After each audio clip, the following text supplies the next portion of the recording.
The Tale of the Great Flower. A long time ago, there was a mother and her daughter who lived very poor lives. Every day they had to work as hired laborers to earn a living. The boy was only 10 years old. Although he loved his mother very much, he had to leave her to live with a rich old man who specialized in slaughtering pigs. Every day, the butcher forced me to go to the forest to collect firewood to boil water to kill pigs and shave hair. The first days I went to the forest, I had to follow the charcoal burners to avoid getting lost, and then I went alone. Every few days, I take a longer detour to stop by the house to visit my mother so I don't miss her. By the way, I left my mother a bunch of firewood and some wild myrtle and wild guava. One day, while I was chopping firewood on the side of a mountain, I suddenly saw one fall into a hole. The baby deer was worried and cried out desperately. He kept his eyes open, raised his head and looked around as if waiting for his mother to come and save him. The boy also looked around to see if there was a mother deer somewhere, but he only saw forest trees and the rustling sound of the wind. I immediately went down to the hole and picked up the baby deer. Seeing someone, at first the little deer was scared and avoided, but after a while, he left it alone and let the boy caress him. He plucked some young grass for the baby deer to eat, then broke off a piece of rice from a rice ball, his meager lunch, and dipped it in salt to try to feed the deer. The baby deer is not used to eating rice, but it seems to really like the salty taste of salt. The boy really wanted to take the baby deer home to his mother, but he was afraid the owner would know. If you bring it back to the butcher's house, he will definitely lose the baby deer meat, because he often tells everyone that he really craves deer meat. He intended to wait for the mother deer to return to deliver the baby deer because no one wants to live with their mother. He whispered to the deer as if talking to himself. It was late afternoon, but the mother deer was still nowhere to be seen. The boy had to find a small cave, put the baby deer in there and block it up with rocks. Tomorrow I will go up with the baby deer. Don't worry, little deer, just sleep well, the boy said. The next day, the boy went to the forest again. I breathed a sigh of joy when I saw the baby deer was still there. Seeing you again, looking happy, just sniffing your hand with your nose. Ah! You want to eat rice with salt, right? The boy broke off a piece of rice, dipped it in salt, fed it to the baby deer, then went to pick young grass for it. While chopping firewood, I let the baby deer stand next to me. With baby deer, I chop firewood without getting tired at all. From then on, the boy and the deer became close friends, seeing each other every day, only at night when they had to temporarily separate. I feel sorry for the baby deer that doesn't have a mother, so it clings to me. Many nights I dream of meeting the baby deer and playing with it. One night, the old butcher woke up and went to the yard to see if it was nearly dawn so he could kill the pig. Suddenly he heard the sound of the boy lying down in the kitchen talking very clearly as if he were awake. Deer, deer, eat quickly, deer grow tall, beautiful horns. At that time he didn't pay much attention, but after that he heard from the servants that the boy often talked like that. The old butcher frowned and thought, who knows, maybe the boy really met a deer. So he ordered his family to secretly follow him into the forest.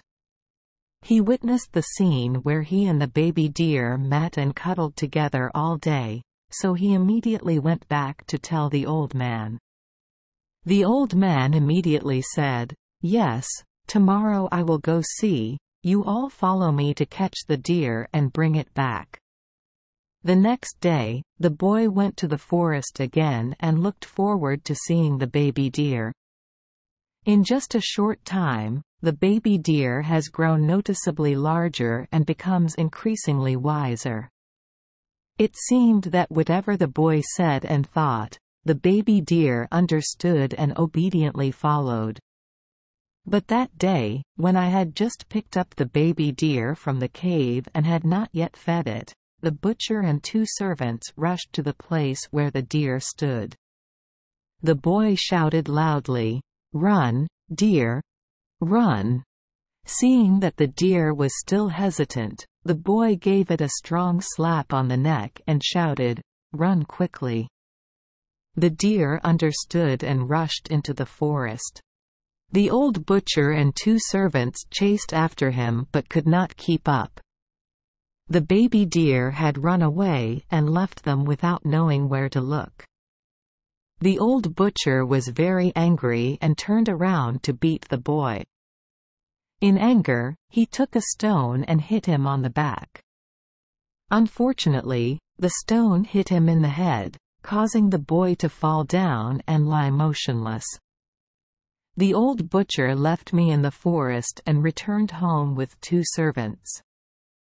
The baby deer ran very far, to the top of the hill and looked down. Seeing that the cruel butcher and his 2 servants had really returned, the baby deer ran down with his close friend. The baby deer breathed warm breath on the boy's back and chest. A while later, the boy woke up. Seeing the baby deer, he was so happy, he hugged the deer's neck and cried, "Without the deer, I would have died." So the people and deer pulled together to go to another forest, avoiding the butcher who might take people and dogs tomorrow. Search up. We must go quickly away from this place. Thinking so, even though it was dark and there was pain all over his body, the boy and the deer still relied on each other and walked quickly. The wound on his head hurt, but wanting to save the deer and save himself, the boy tried to walk. When he was too tired, he sat down on the grass to rest. At that time, the baby deer curled up next to him as if comforting him, and breathed warm breath on his back and chest. The next day, the old butcher actually brought people and dogs up. But after searching forever, he still couldn't find the deer and the boy anywhere, so he had to return in frustration. The boy stayed with the deer for several days in the deep forest and found leaves to heal his wound. Both people and deer try to find forest fruits and wild grass to eat temporarily. But after a few days he missed his mother so much. The boy said to the baby deer, "Dear, I miss my mother so much. I want to go home for a visit and then come back immediately with the deer." The baby deer seemed to understand what the boy meant. It opened its eyes wide and looked at its little owner with tears in its eyes as if crying, then nodded several times.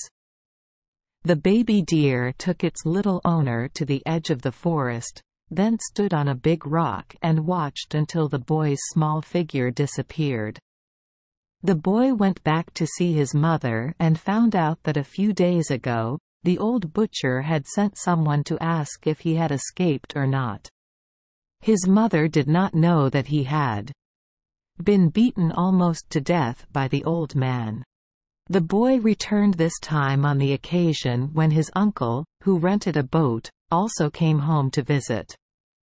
Hearing the story, the uncle immediately said, "If that's the case, you should follow me. I will help you to study and become a good person." But the boy worriedly said, "But what about the baby deer? If the baby deer is in the forest, what do you need to worry about? I promised the baby deer that I would return to him." How can a deer understand what people say? "Uncle, it can understand. He sent me off and cried. Then you can follow me and study.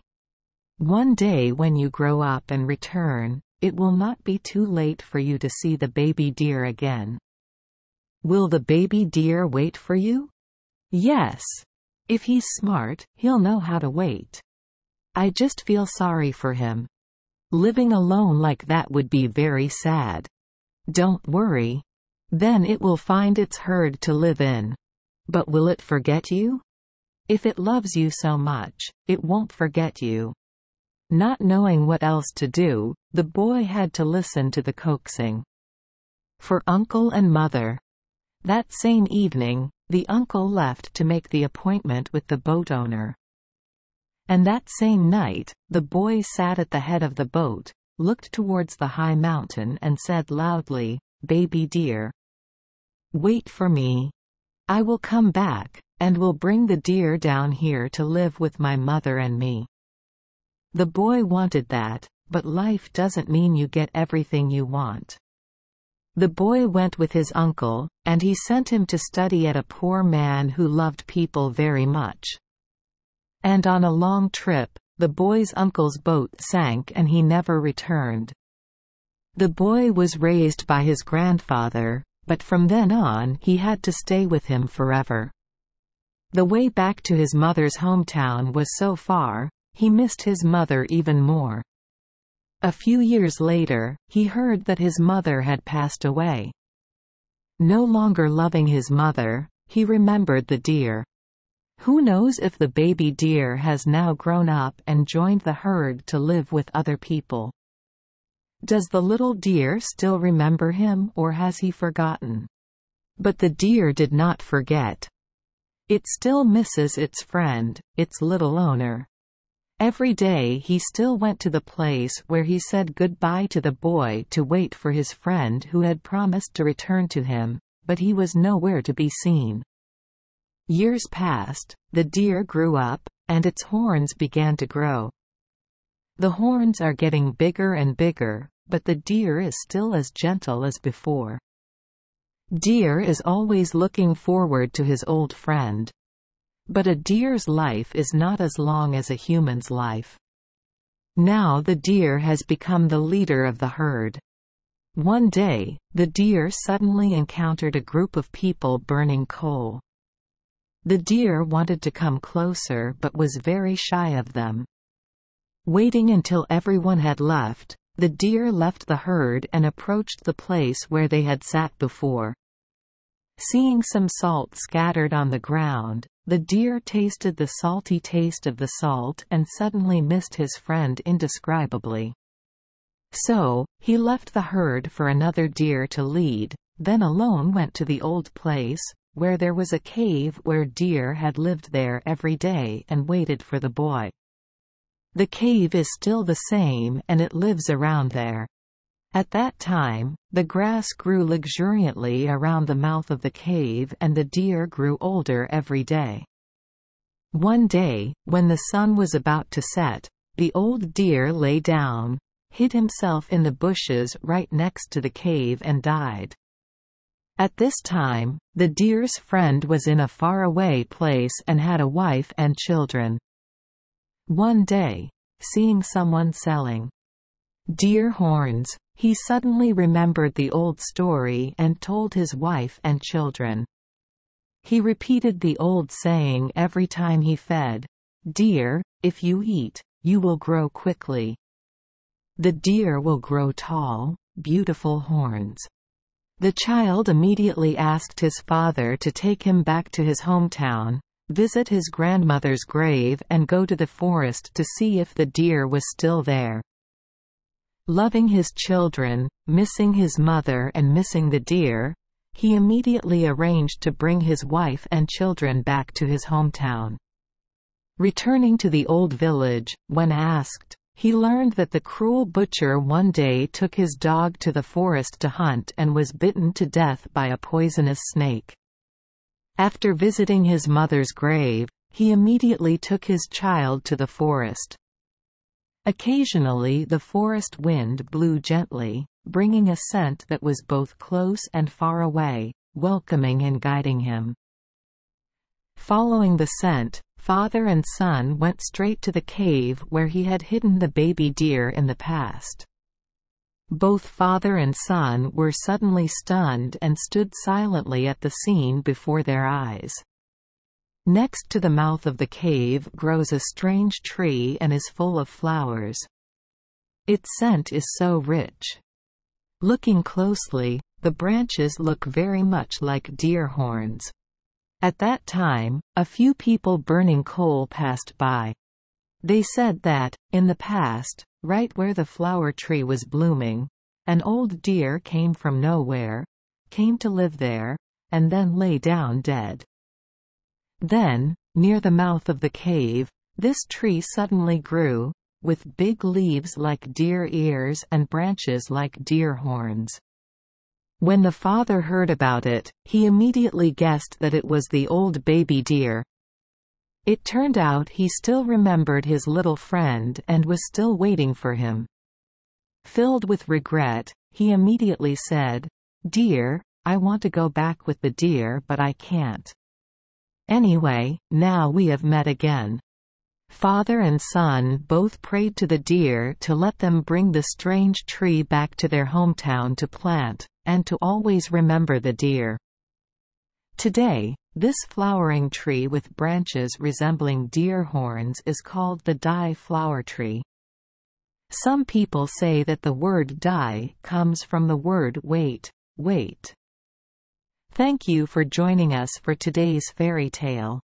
We hope these stories bring joy and meaning to your day. If you love our channel, please hit the subscribe button so you won't miss any exciting tales. Wishing you a good night and sweet dreams. See you in the next story.